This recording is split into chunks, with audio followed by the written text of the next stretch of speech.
Hi guys, so welcome to Macbeth lesson 13, and today I'm going to be asking you to try and do something a bit more year 11-y, should we call it. We're going to be looking at an actual kind of GCSE Macbeth style question and having a go at answering it. Okay, so that's what we're doing in this lesson. So it's all new this, okay? You've not done this type of question before. Some of it will be familiar, okay? A lot of the skills in English and English literature do cross over. So it's not going to be completely brand new, but we've not done anything like this really on Macbeth before. So it's a new source material, but the question and the way we approach it should be, I hope, familiar to you. Right, so a little introduction first of all to what the question's like. The Macbeth question at GCSE um, is split into two parts. We have a part A, which is focused on an extract, and part B, which is about the rest of the play. Now, we're not going to be doing part B yet because we haven't read the rest of the play, so it's kind of impossible to do that.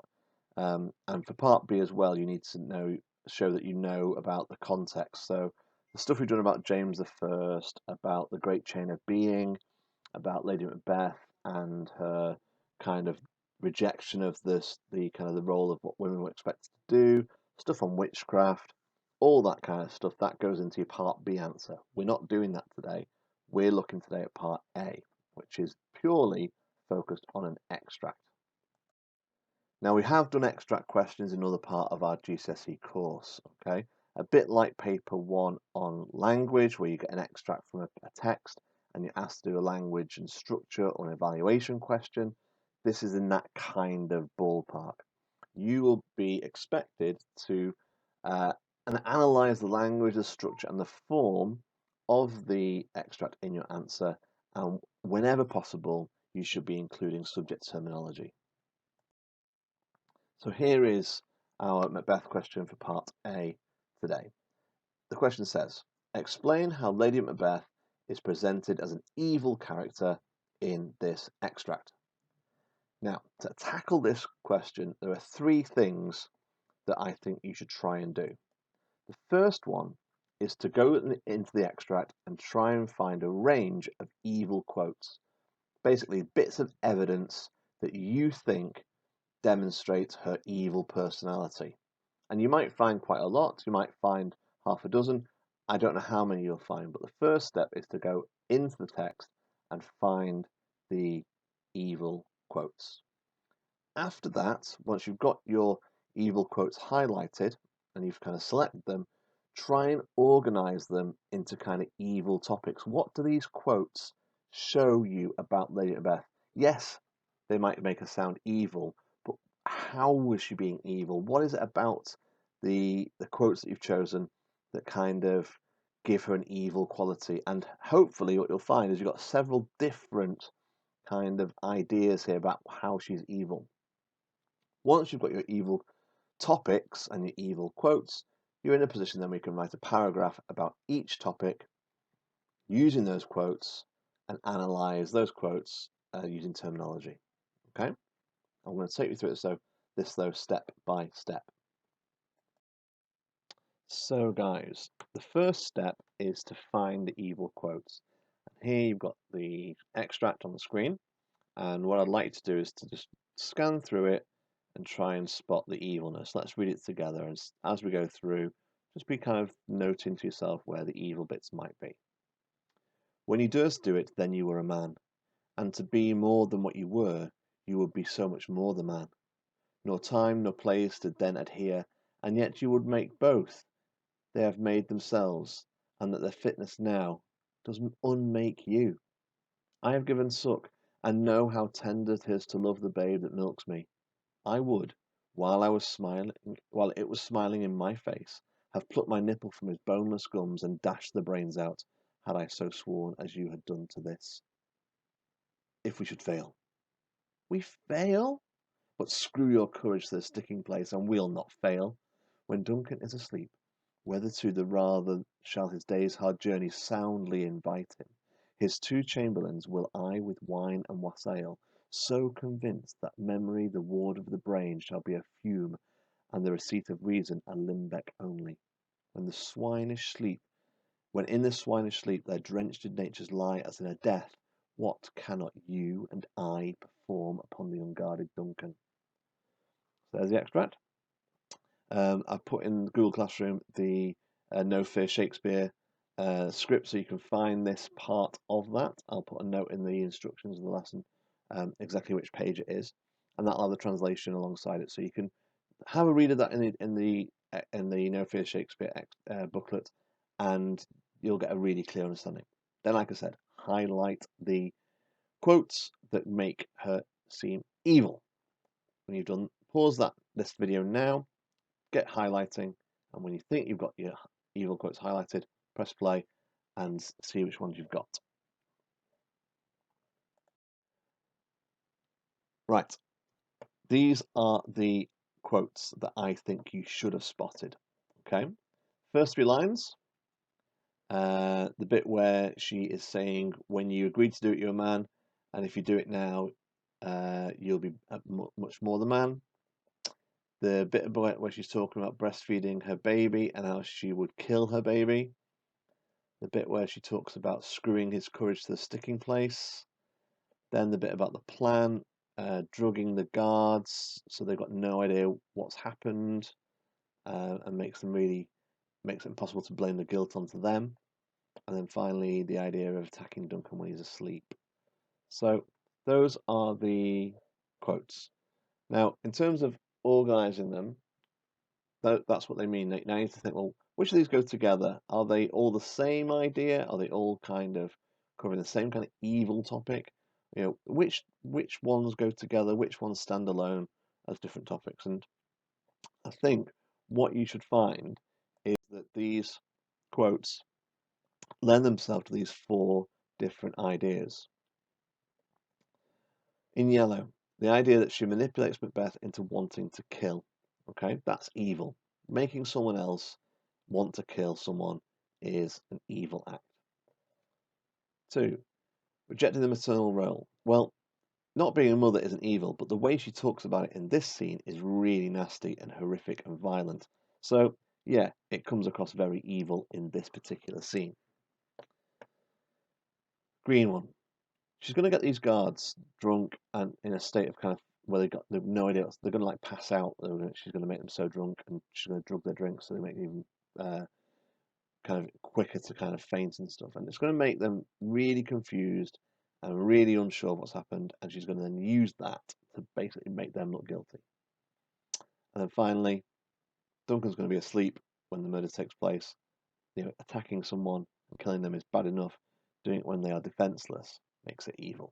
So those are the 4 evil topics, and that's what our answer is going to be based on. These 4 ideas are going to be the center point of our answer.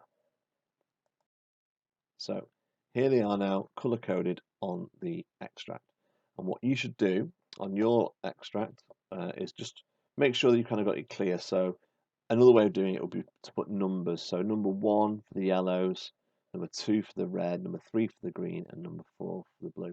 And this is a nice extract because it kind of, because it's short, it kind of gives you a not a huge amount of words to deal with, which means the topics are kind of quite evenly spaced out and they're not all overlapping. So you've got 5 quotes, 2 of which kind of work together on the idea of manipulation, 1 on the rejection of the maternal role, that kind of violent language uses to describe killing a baby. The green one is about making sure that the guards are vulnerable and possibly the guilt can go onto them. And the blue one is about Duncan being defenseless.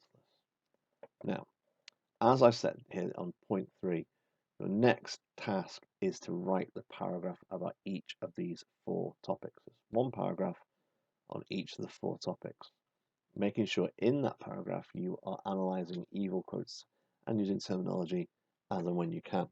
So let's get started on that now. Right, so our first paragraph is going to be one of the yellow ones. Okay, we're going to look at yellow ones. So here is the point that we are trying to make. The point that we're working towards is the idea that her evilness is that she is taking away his masculinity which is an essential part of his identity. One of his core ingredients of who he thinks he is. Here's the quote.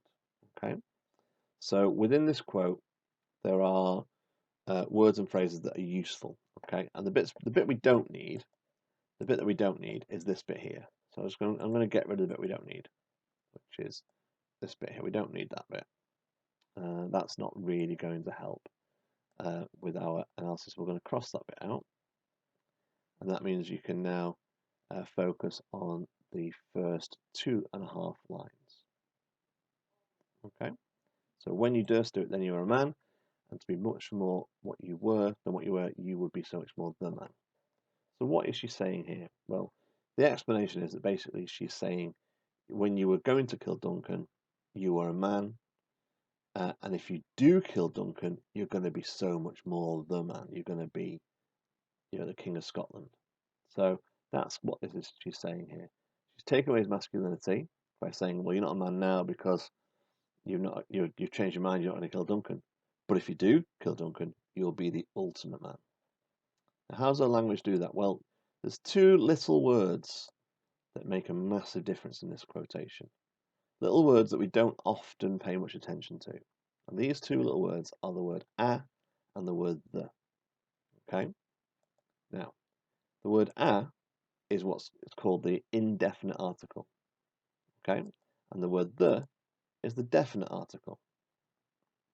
And if you think about the way in which these two little words work and the difference between them, when she calls him a man, she's just basically saying he's just like ordinary. He's just like a standard bloke. Okay? That's what he used to be. He's not that now because he said he's not going to kill Duncan. So he's not a man anymore. He's just, he's in her words and his words, nothing. But he was a man previously. Then she says if you were to go through with it, then you're going to be the man, the man. You're going to be the top man, the best man, the king man. Okay? So by changing the article from the indefinite article, which just means generic, non-specific, into the definite article, she is promoting him from being an ordinary man to the king. And she's doing it with this idea of his masculinity. So she's taken his masculinity away by saying you were a man, meaning you're not a man anymore, and then she's giving his masculinity back to him, but like supercharged it by saying you're going to be the man, you're going to be the king man. So that's how she's manipulating him. She's using this key element of his personality, his sense of masculinity. She takes it away, but then she offers it back to him. The way he gets it back is if he kills the king. So that's a really subtle and evil way of manipulating Macbeth, using this idea of masculinity. Okay, so that's one paragraph. You could write now about that quote, and there's two key little words about the effect of her language and what she's trying to do and why it's evil. Use this information now to write a paragraph about this. I'm going to pause the video here while you write that paragraph. Do so, and when you're ready, you can move on. Okay, so the one we just looked at was quite complicated with that indefinite article and definite article, which was probably quite new information for you. But the idea, I hope, was clear. Now, the one we're going to look at now is still on this idea of the manipulation, this yellow section of the 4 options, okay? So that she manipulates Macbeth into wanting to kill. The quote this time, though, is a quote that's going to be about her weaponizing her husband and how her language basically encourages him to be a killer. So here's the quote: "But screw your courage to the sticking place and we'll not fail." And this is a really easy quote to remember because it's quite vivid. The language is quite intense here. So it's one of those quotes that quite a lot of people will use. So it's one, if you do end up learning this quote, it's useful to know everything you can about it so you can bring that to your answer in the future. So here is what we need to know. The word we're going to focus on first is this word screw. And then the second one we're going to look at is this phrase sticking place. Okay, so there's two key words or or phrase that we're looking at here. Okay, and like with anything we do in English, it's always good to zoom in. So you make a point about how she manipulates Macbeth into wanting to kill. You put the evidence in.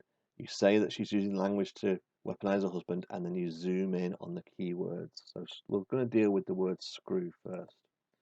So screw is a dramatic verb, okay? And what she's basically saying in our kind of modern English is get a grip, all right? Or pull yourself together, or be brave and do it like a man, or don't be so pathetic. She's basically encouraging him to kind of just, for want of a better phrase, man up. Okay, and this idea of screwing your courage, the idea of getting a grip of your courage, that idea of just getting a hold of himself and kind of having that inner determination to go on kill. That's what she's talking about here. Now, that in itself is kind of a bit like weaponizing, basically turning him to kind of get a grip of himself. But the other part of this quote, the sticking place, is where things get really interesting. Because these two phrases, these two words, the two bits in yellow, screw and sticking place, actually have a common connection.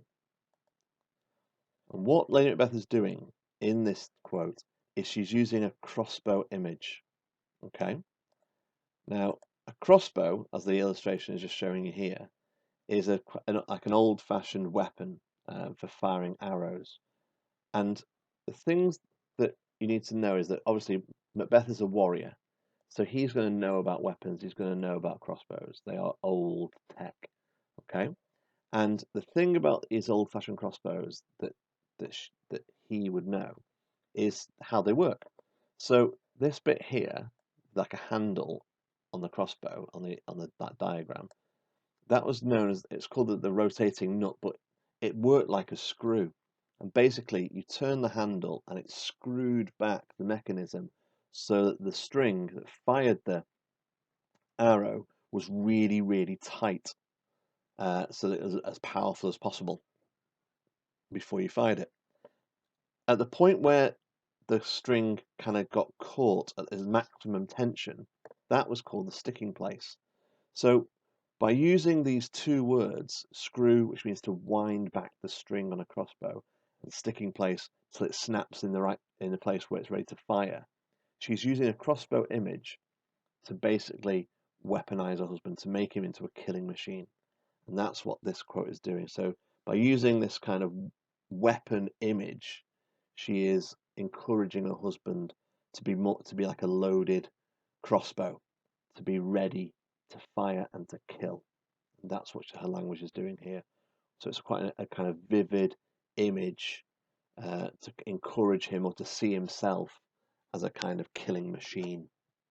And what I suggest you now is pause the video here while you just process all that information that's on this slide now, and then write your paragraph about this quote and how she's weaponizing her husband to make him into a killing machine. When you're ready, press play and move on.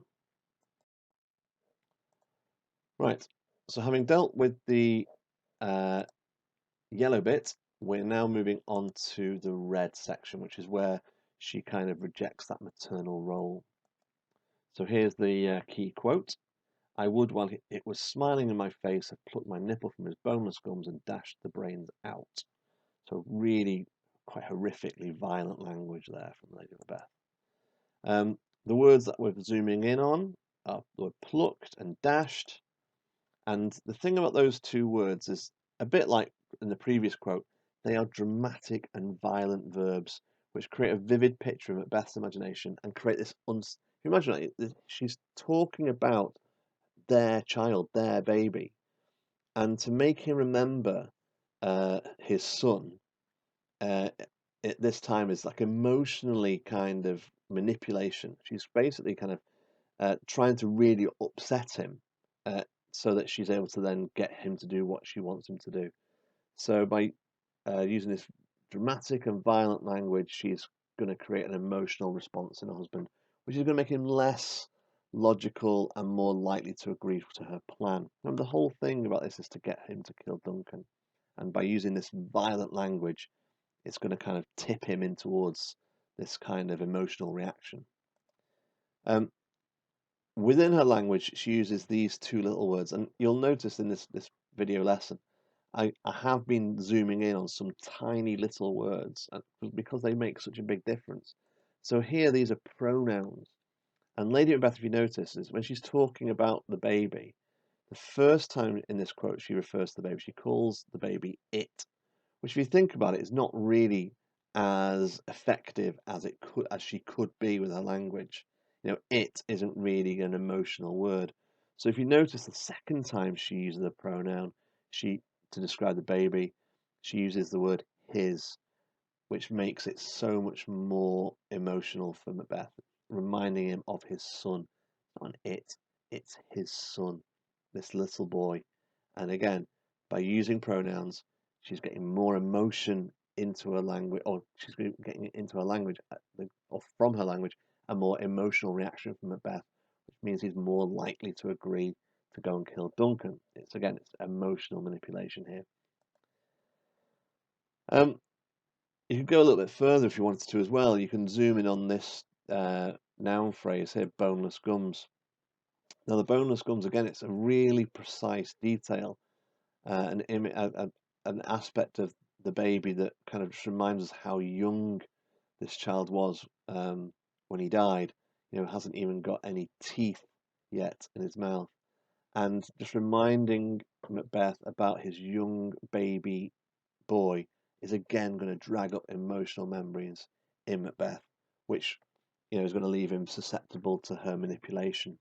So a really dark quote here with lots of kind of quite aggressively persuasive features in it, basically all geared to upset Macbeth so that he agrees to killing Duncan when he's not thinking straight.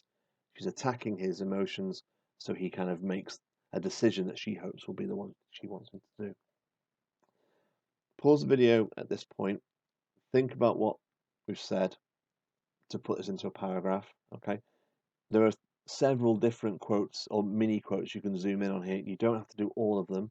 Just do the ones that you think work and you're most comfortable in explaining. Okay, guys. And when you're ready, you can press play and move on to the next section. So, leaving the kind of the violent rejection of her maternal role behind us, we're now moving on to the green section, which is where she is basically trying to get the blame or make sure the blame is passed on to other people. So, Lady Macbeth wants to convince her husband that a plan will work. If he doesn't agree to the plan, he will not go through with the murder. Okay, so it's a really important aspect of this scene that she can convince him. This is what she says. His two chamberlains will I with wine and wassail so convince that memory, the warder of the brain, shall be a fume, and the receipt of reason a limbeck only. And that just means that she's going to drug the guards so they can't remember what happened, and that's going to give them the opportunity to make them look guilty. How does she do it? Well, look at the things I'm picking out for you here. What do you notice about those first three tiny details? Here's two more. Okay, so I've picked out 5 initial letters. What technique is that? When the first letter of words, when the same sound is used more than once. That's right, it's alliteration. The use of alliteration makes her language more persuasive, and therefore it will make Macbeth trust her idea more. Okay? That's what she's trying to do here. She's trying to persuade him that her plan is a good one. And alliteration is one of those persuasive devices that, tends to work. Now, what's really smart here about her language isn't just the alliteration, but she uses the W and R sound. And these two are called approximate consonants. Now, I'm not expecting you to know that before, okay? This is A-level language stuff. But the thing is, by using these sounds, w and r, they sound so similar. She's almost making like 5 alliterations here. Okay? Wine, wassail, warder, receipt, reason. She's really able to kind of use this one technique to make the plan seem so doable. Okay? makes the plan seem so achievable, and using alliteration is going to help her convince her husband to go through with the plan.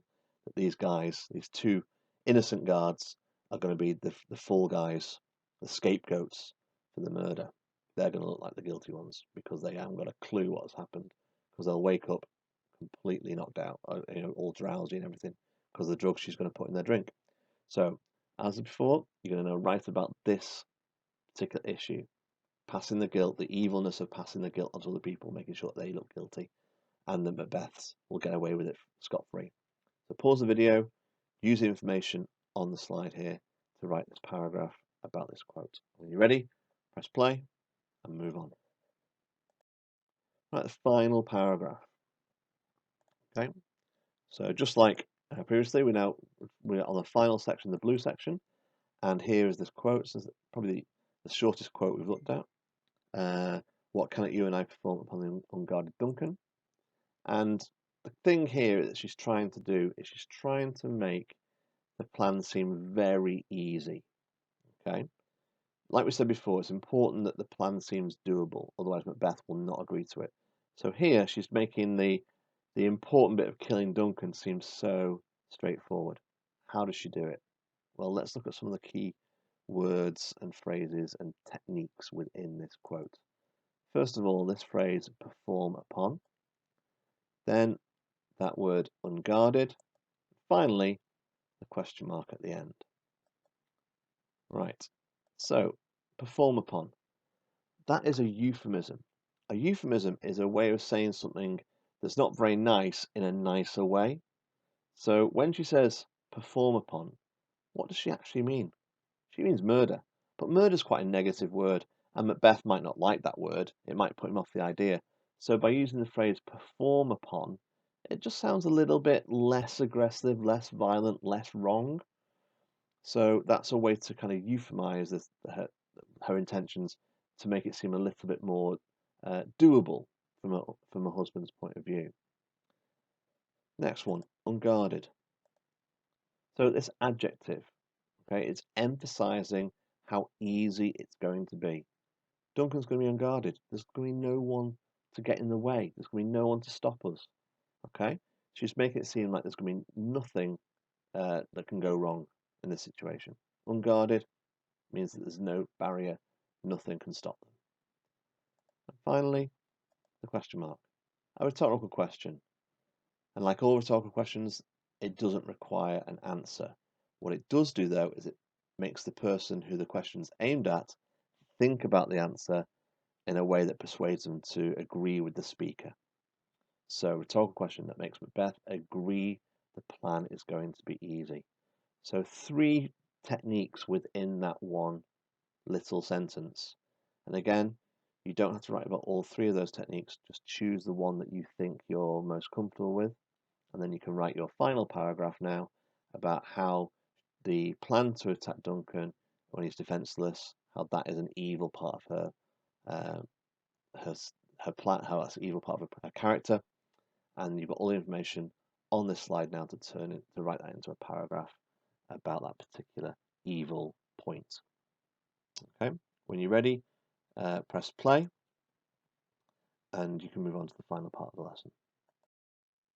So, here we are.